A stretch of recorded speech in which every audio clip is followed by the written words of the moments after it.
हरे कृष्णा। श्रीमद् भगवद गीता यथारूप अध्याय 3 कर्म योग। अर्जुन ने कहा, हे जनार्दन, हे केशव, यदि आप बुद्धि को सकाम कर्म से श्रेष्ठ समझते हैं तो फिर आप मुझे इस घोर युद्ध में क्यों लगाना चाहते हैं। आपके व्यामिश्रित अनेकार्थक उद्देश्यों से मेरी बुद्धि मोहित हो गई है। अतः कृपा करके निश्चयपूर्वक मुझे बताएं कि इनमें से मेरे लिए सर्वाधिक श्रेयस्कर क्या होगा। श्री भगवान ने कहा, हे निष्पाप अर्जुन, मैं पहले ही बता चुका हूँ कि आत्म साक्षात्कार का प्रयत्न करने वाले दो प्रकार के पुरुष होते हैं। कुछ इसे ज्ञान योग द्वारा समझने का प्रयत्न करते हैं तो कुछ भक्तिमय सेवा के द्वारा।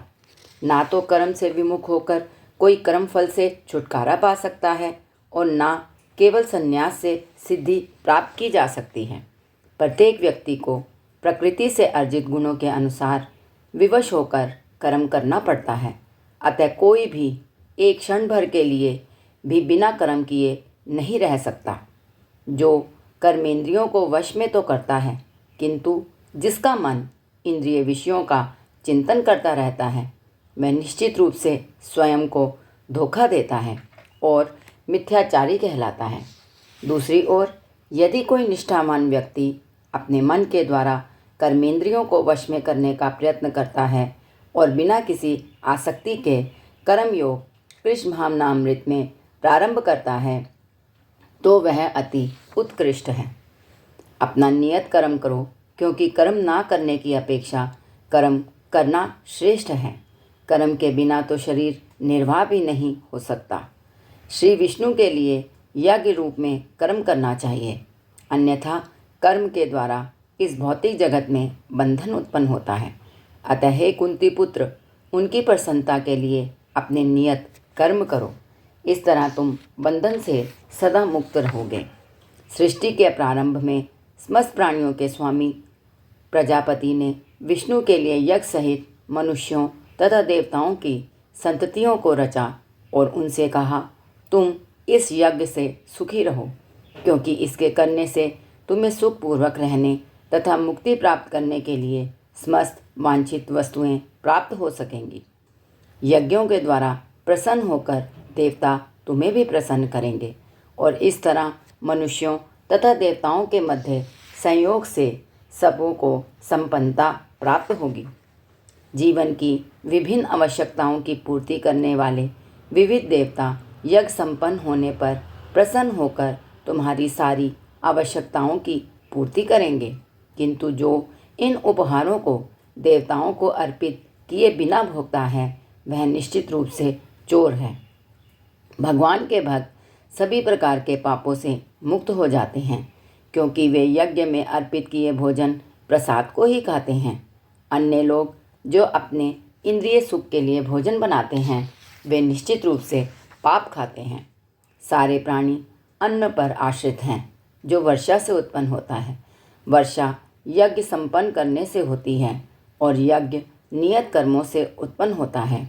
वेदों में नियमित कर्मों का विधान है और ये वेद साक्षात श्री भगवान परब्रह्म से प्रकट हुए हैं। फलतः सर्वव्यापी ब्रह्म यज्ञ कर्मों में सदा स्थित रहता है। हे प्रिय अर्जुन, जो मानव जीवन में इस प्रकार वेदों द्वारा स्थापित यज्ञ चक्र का पालन नहीं करता, वह निश्चित ही पापमय जीवन व्यतीत करता है।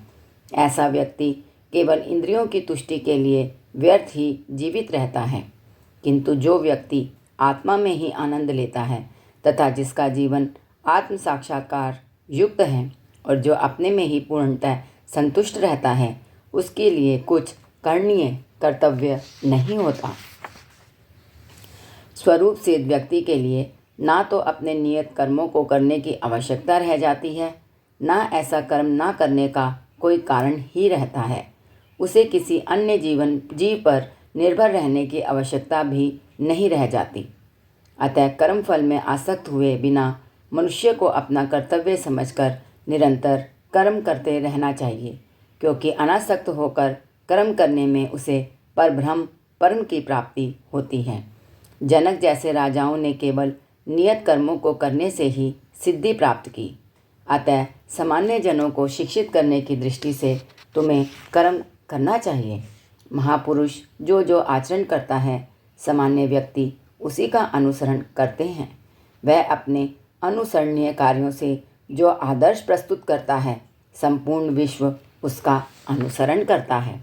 हे पृथापुत्र, तीनों लोकों में मेरे लिए कोई भी कर्म नियत नहीं है। ना मुझे किसी वस्तु का अभाव है और न आवश्यकता ही है, तो भी मैं नियत कर्म करने में तत्पर रहता हूँ।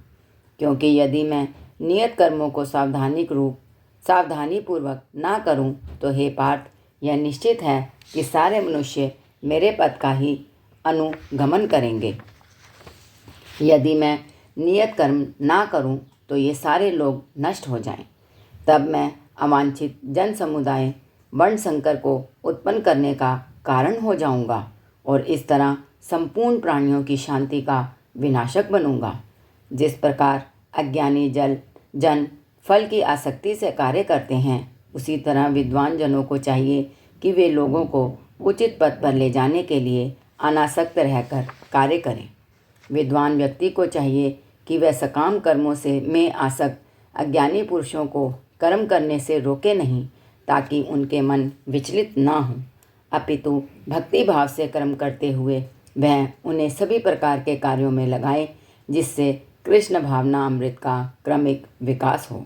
जीवात्मा अहंकार के प्रभाव से मोहग्रस्त होकर अपने आप को समस्त कर्मों का कर्ता मान बैठता है, जबकि वास्तव में वे प्रकृति के तीनों गुणों द्वारा संपन्न किए जाते हैं।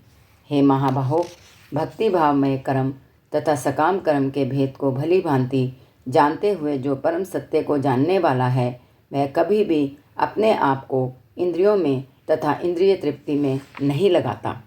माया के गुणों से मोहग्रस्त होने पर अज्ञानी पुरुष पूर्णतः भौतिक कार्यों में संलग्न रहकर उनमें आसक्त हो जाते हैं। यद्यपि उनके ये कार्य उनमें ज्ञान अभाव के कारण अधम होते हैं, किंतु ज्ञानी को चाहिए कि उन्हें विचलित ना करें। अतः हे अर्जुन, अपने सारे कार्यों को मुझ में समर्पित करके मेरे पूर्ण ज्ञान से युक्त होकर लाभ की आकांक्षा से रहित, स्वामित्व के किसी दावे के बिना तथा आलस्य से रहित होकर युद्ध करो। जो व्यक्ति मेरे आदेशों के अनुसार अपना कर्तव्य करते रहते हैं और ईर्ष्या रहित होकर इस उपदेश का श्रद्धापूर्वक पालन करते हैं, वे सकाम कर्मों के बंधन से मुक्त हो जाते हैं। किंतु जो ईर्ष्यावश इन उपदेशों की उपेक्षा करते हैं और इनका पालन नहीं करते, उन्हें समस्त ज्ञान से रहित, दिग्भ्रमित तथा सिद्धि के प्रयासों में नष्ट भ्रष्ट समझना चाहिए। ज्ञानी पुरुष भी अपनी प्रकृति के अनुसार कार्य करता है, क्योंकि सभी प्राणी तीनों गुणों से प्राप्त अपनी प्रकृति का ही अनुसरण करते हैं। भला दमन से क्या हो सकता है?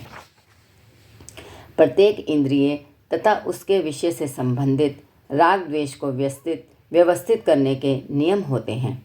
मनुष्यों को ऐसे राग तथा द्वेष के वशीभूत नहीं होना चाहिए, क्योंकि ये आत्म साक्षात्कार के मार्ग में अवरोधक हैं। अपने नियत कर्मों को दोषपूर्ण ढंग से संपन्न करना भी अन्य के कर्मों को भली भांति करने से श्रेयस्कर है।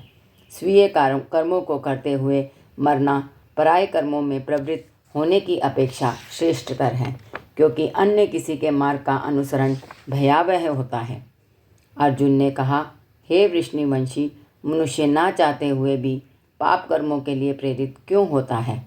ऐसा लगता है कि उसे बलपूर्वक उनमें लगाया जा रहा हो। श्री भगवान ने कहा, हे अर्जुन, इसका कारण रजोगुण के संपर्क से उत्पन्न काम है, जो बाद में क्रोध का रूप धारण करता है और जो इस संसार का सर्वभक्षी पापी शत्रु है। जिस प्रकार अग्नि धुएं से, दर्पण धूल से अथवा भ्रूण गर्भाशय से आवृत रहता है, उसी प्रकार जीवात्मा इस काम की विभिन्न मात्राओं से आवृत रहता है। इस प्रकार ज्ञानमय जीवात्मा की शुद्ध चेतना उसके काम रूपी नित्य शत्रु से ढकी रहती है, जो कभी भी तुष्ट नहीं होता और अग्नि के समान जलता रहता है। इंद्रियां, मन तथा बुद्धि इस काम के निवास स्थान हैं। इनके द्वारा यह काम जीवात्मा के वास्तविक ज्ञान को ढककर उसे मोहित कर लेता है। इसलिए हे भरतवंशियों में श्रेष्ठ अर्जुन, प्रारंभ में ही इंद्रियों को वश में करके इस पाप के महान प्रतीक काम का दमन करो और ज्ञान तथा आत्म साक्षात्कार के इस विनाशकर्ता का वध करो। कर्मेंद्रियां जड़ पदार्थ की अपेक्षा श्रेष्ठ हैं। मन इंद्रियों से बढ़कर है, बुद्धि मन से भी उच्च है और वह आत्मा बुद्धि से भी बढ़कर है। इस प्रकार हे महाबाहु अर्जुन, अपने आप को भौतिक इंद्रियों, मन तथा बुद्धि से परे जानकर और मन को सावधान आध्यात्मिक बुद्धि कृष्ण भावना अमृत से स्थिर करके आध्यात्मिक शक्ति द्वारा इस काम रूपी दुर्जय शत्रु को जीतो।